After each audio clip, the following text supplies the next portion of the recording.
ಕನ್ನಡ ನಾಡು, ಇದು ಕನ್ನಡಿಗರ ನಾಡಿಮಿಡಿತ.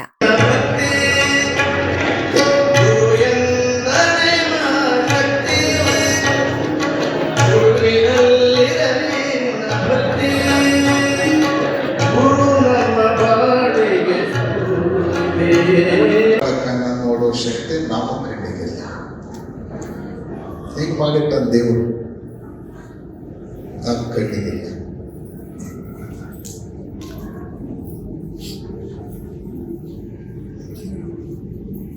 ಒಬ್ಬ ಕಳ್ಳ ರೈಲ್ವೆ ಹತ್ಕೊಂಡು ಹೋಗ್ತಿದ್ದ.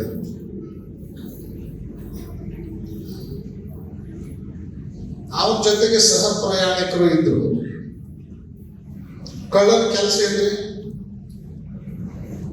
ಕಳ್ತನ ಮಾಡೋದು. ಅದ ಟ್ರೈನ್ ಒಳಗೆ ಅವನ ಸೀಟಿನ ಮಗ್ಲನ ಒಬ್ಬ ವ್ಯಾಪಾರಿ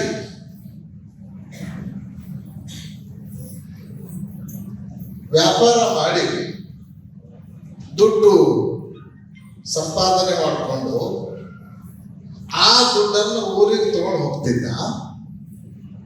ಈ ಸುದ್ದಿ ಕಳ್ಳಕ್ಕೆ ಗೊತ್ತಾಗಿ ಟ್ರೈನ್ ಒಳಗನೆ ಇದನ್ನು ಉಡಾಯಿಸಿಬಿಡಬೇಕು ಅಂತ ಪ್ಲಾನ್ ಹಾಕೊಂಡು ಅವನು ಆ ಟ್ರೈನ್ ಎತ್ತಿದ್ದ.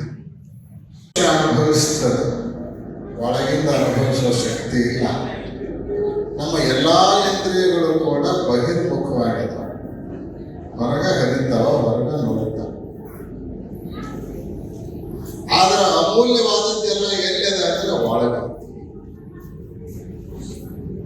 ಇದ್ದದ್ದು, ಒಳಗ ನೋಡೋದು ಹೊರಗ.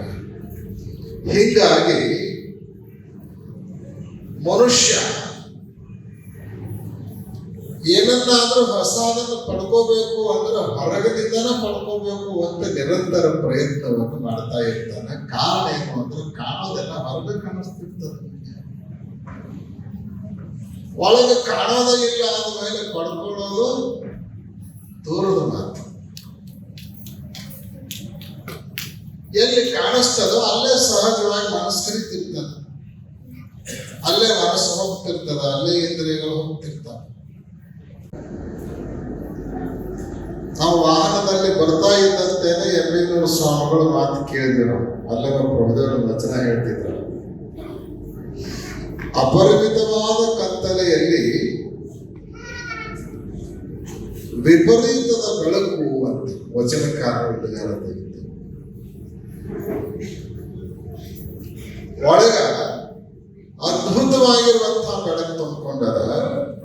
ಆ ಬೆಳಕು ಎಷ್ಟು ದೊಡ್ಡದದ ಅಂದ್ರೆ ಕೋಟಿ ಸೂರ್ಯ ಸಮಪ್ರಭಂ. ಒಬ್ಬ ಸೂರ್ಯ ಅಲ್ಲ, ಒಬ್ಬ ಸೂರ್ಯನ ಪ್ರಖರವಾದ ತೇಜವನ್ನ ನೋಡ್ಲಿಕ್ಕೆ ಈ ಕಣ್ಣಿಗಿಂತ ಸಾಧ್ಯ ಇಲ್ಲ. ಸಾಧ್ಯ ಇಲ್ಲ. 12 ಗಂಟೆ ಮ್ಯಾಲ ನೋಡಿ ಸೂರ್ಯ ನೋಡಿ ಗೊತ್ತಾಗತ್ತೆ, ನೋಡ್ಲಿಕ್ಕೆ ಆಗಂಗಿಲ್ಲ. ಅಂತ ಒಂದು ಕೋಟಿ ಸೂರ್ಯರು ಒಂದು ಕಡೆಗೆ ಬಂದು ನಿಂತ್ಕೊಂಡ್ರೆ ಎಷ್ಟು ಬೆಳಕಾಗುತ್ತೋ ಅಷ್ಟು ಬೆಳಕು ನಮ್ಮ ಒಳಗೈತಿ ಅಂತ. ಒಳಗೈತಿ ಅತ್ಯಮೂಲ್ಯವಾದದ್ದನ್ನ ಒಳಗಿಟ್ಟ ನಮ್ಮ ದೃಷ್ಟಿಯನ್ನು ಮಾತ್ರ ಹೊರಗೆ ನೋಡುವಂಗಿಟ್ಟ. ತೊಡಲಾಡ್ತಾ ಇರೋ ಜನರನ್ನ ನೋಡಿ ಖುಷಿ ಪಡ್ತಾ ಇದ್ದಾನೆ.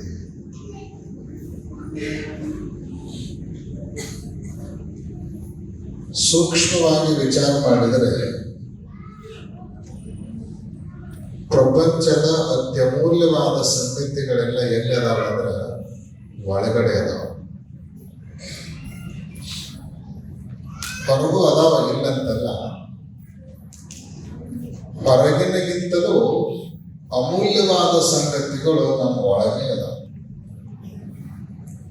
ನಿಜಗುಣ ಶಿವಯೋಗಿಗಳ ಪ್ರಶ್ನೆ ಮಾಡ್ತಾರೆ, ತನುವಿನ ನುಳಿದಿಂದ್ರಜಾಲ ದಾಟಗಳುಂಟೆ ಅಂತ. ನಮ್ಮ ಒಳಗೆ ಆದ್ರೆ ಪರಮಾತ್ಮ ಏನ್ ಮಾಡ್ಯಾನಂದ್ರ ನಮ್ಮ ದೃಷ್ಟಿಯನ್ನು ಮಾತ್ರ ಒಳಗೆ ನೋಡಕ್ ಬರ್ಲಾರ್ದಂಗ ಮಾಡಿ ಹೊರಗೆ ನೋಡಕ್ ಬರುವಂಗ ಮಾಡಿ ಇಟ್ಬಿಟ್ಟ. ಪರಾಂಚಿ ಖಾನಿ ವ್ಯತ್ರಣತ್ ಸ್ವಯಂಭೂ ತಸ್ಮಾತ್ ಪರಾತ್ ಪಶ್ಯತಿ ನಾಂತರಾತ್ಮನ್. ಉಪನಿಷತ್ತುಗಳು ಹೇಳ್ಕೊಂಡು ಬರ್ತಾವ. ಕಾಣೆ ಅಂದ್ರೆ ಇಂದ್ರಿಯಗಳು, ಪರಾಂಚಿ ಹೊರಗೆ ನೋಡ್ತಾವ, ಕಣ್ಣು ಹೊರಗೆ ನೋಡ್ತದ, ಕಿವಿ ಹೊರಗ ಕೇಳ್ತದ, ಮೂಗ ಹೊರಗಿಂದನ ಆಘ್ರಾಣಿಸ್ತದ, ಮೂಸ್ ನೋಡ್ತದ. ಅಕಸ್ಮಾತ್ ಒಳಗಿಂದ ನೋಡೋ ಶಕ್ತಿ ಈ ಮೂಗಿತ್ತು ಅಂದ್ರೆ ಮೂಗ್ ಮುಚ್ಕೊಂಡ ತಿರುಗಾಡ್ಬೇಕಾಕಿತ್ತು, ಮೂಗ್ ಮುಚ್ಕೊಂಡ ತಿರುಗಾಡ್ಬೇಕಾಕಿತ್ತು.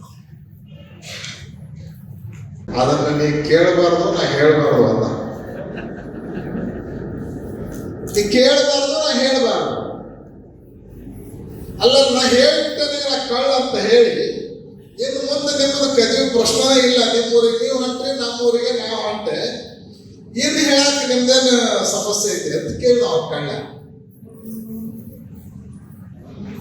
ನೀ ಕೇಳ್ಕೊಂಡು ಹೋಗ್ಬೇಕು ಅಂತ ಬಹಳ ಉತ್ಸುಕನಾಗಿದ್ದೆ ಅಂದ್ರೆ ಹೇಳ್ತೇನೆ ಕೇಳು. ನಾ ರಾತ್ರಿ ಮಲ್ಕೊಳ್ಳುವಾಗ ನೀನು ವಾಶ್ರೂಮ್ಗೆ ಹೋಗ್ತಿದ್ದೆಲ್ಲ, ನೀವು ವಾಶ್ರೂಮ್ಗೆ ಹೋಗಿ ಬರುದ್ರಾಗ ನನ್ನ ಗಂಟು ತೆಗೆದು ನಿನ್ನ ತೆರೆದಿಬ್ಬ ಕೆಳಗಿಟ್ಟಿದ್ದಾನ ಅಂತ ಹೇಳಿ ಒಳಗ ಹುಡ್ಕಾಡೋದು ಹೊರಗೆ ಹೆಂಗೆ ಸಿಗಕ್ಕೆ ಸಾಧ್ಯ ಐತೆ? ಸಿಗಕ್ಕೆ ಸಾಧ್ಯ ಅದ. ಸೂಜಿ ಎಲ್ಲಿ ಕಳ್ಕೊಂಡಿವ ಅಲ್ಲೇ ಹುಡ್ಕಾಡ್ಬೇಕದ ನೀವು, ಹೌದು? ಕಳ್ಕೊಂಡದ್ದು ಒಂದು ಕಡೆಗೆ, ಹುಡ್ಕೋದು ಇನ್ನೊಂದು ಕಡೆಗೆ ಆದ್ರೆ ಎಲ್ಲರೂ ಸಿಗುತ್ತ. ಒಬ್ಬ ಹೆಣ್ಮಗಳು ಅಡಿಗೆ ಮನ್ಯಾಗ ಸೂಜಿ ಕಳ್ಕೊಂಡಿದ್ದಂತ ಅಂಗಡಿದಾಗ ಒಂದು ಹುಡ್ಕಾಡಕತ್ತಿದ್ರಂತೆ. ಅಂಗಡಿದಾಗ ಒಂದು ಹುಡುಕಾಡಕತ್ತಿದ ಕೂಡಲೇ ಆ ಹೆಣ್ಮಗಳು ಹುಡುಕಾಡ್ತಾಳ ಅಂತ ಹೇಳಿ ಆಕೆಗೆ ಸಹಾಯ ಮಾಡ್ಬೇಕು ಅಂತ ಮತ್ತೊಂದು 4 ಮಂದಿ ಹುಡುಗರು ಬಂದ್ರು, ಮತ್ತೊಂದು 4 ಮಂದಿ ಹೆಣ್ಮಕ್ಳು ಬಂದ್ರು, 10-12 ಮಂದಿ ಹುಡುಕಾಡಕತ್ತಾರ. ಅವಾಗ ಅವರು ಕೊನೆಗೊಬ್ಬ ಬುದ್ಧಿವಂತಿಕೆಯಿಂದ ಅಜ್ಜಿ, ಸೂಜಿ ಬಹಳ ಸಣ್ಣ ವಸ್ತು, ಅಂಗಳ ಬಹಳ ದೊಡ್ಡದ, ಎಲ್ಲಿ ಕಳೆದತಿ ಅಂತ ಹೇಳಿ ಒಂದು ಜಾಗ ಗುರುತು ಮಾಡಿ ಕೊಟ್ಟೆ ಅಂದ್ರೆ ಅಲ್ಲೇ 10 ಲಕ್ಷ ಕೊಟ್ಟು ಹುಡುಕಾಡಕ್ ಅನುಕೂಲ ಆಗುತ್ತೆ. ಎಲ್ಲಿ ಕಳೆದತಿ ಅಂತ ಕೇಳಿದ್ರು. ಅವಾಗ ಹೆಣ್ಮಗಳಂದು ಅದನ್ನು ಕೇಳಾರ್ದ ಇದ್ರ ಚಲೋ ಅಂದ. ಅಲ್ಲ ವ್ಯಾಪಾರಿ ಜನ ಬಹಳ ಹುಷಾರಿರ್ತಾರ, ಬಹಳ ಬುದ್ಧಿವಂತರಿರ್ತಾರ. ಯಾವ ಮನುಷ್ಯ ಹೆಂಗ, ಇವನ ಸ್ವಭಾವ ಹೆಂಗ, ಇವ ಯಾಕೆ ಬಂದಾನ, ಎಲ್ಲ ಅವನ ಮುಖ ನೋಡಿದ ಕೂಡಲೇ ತೂಗಿ ಅರಿವು ಶಕ್ತಿ ಇರ್ತದೆ ಅವರು.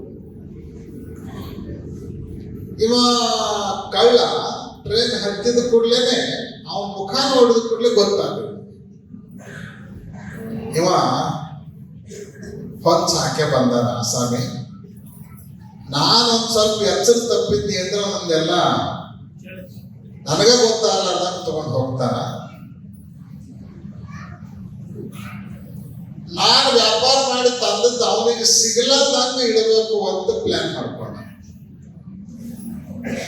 ಅವ ಎಷ್ಟು ಹುಡುಕಾಡಿದ್ರು ಸಿಗಬಾರ್ದು, ಅಲ್ಲೇ ಇಡಬೇಕು ಅಂತ ಪ್ಲಾನ್ ಮಾಡಿದ.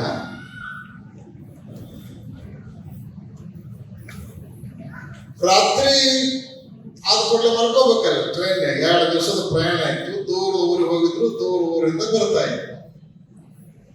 ಗಂಟಿಲ್ಲೇ ಐತಿ, ಈ ಚೀಲ್ನಾಗ ಹಾಕಿಟ್ಟಾರ. ಮಲ್ಕೊಂಡು ಕೂಡಲೇ ಅದನ್ನು ತಗೊಂಡು ಹೋಗಿಬಿಡ್ಬೇಕು ಅಂತ ಹೇಳಿ ಹೊಂಚ ಹಾಕೊಂಡು ಹಗಲತ್ತೆಲ್ಲ ಲೆಕ್ಕ ಹಾಕೊಂಡಿರವ. ರಾತ್ರಿ ಅವ ಮಲಗಿದ ತಕ್ಷಣ ಅವನ ಬ್ಯಾಗ್ ಎಲ್ಲ ಹುಡುಕಾಡ್ತಿದ್ದ, ಒಳಗೆ ಗಂಟ ಸಿಗ್ತಿರ್ಲಿಲ್ಲ.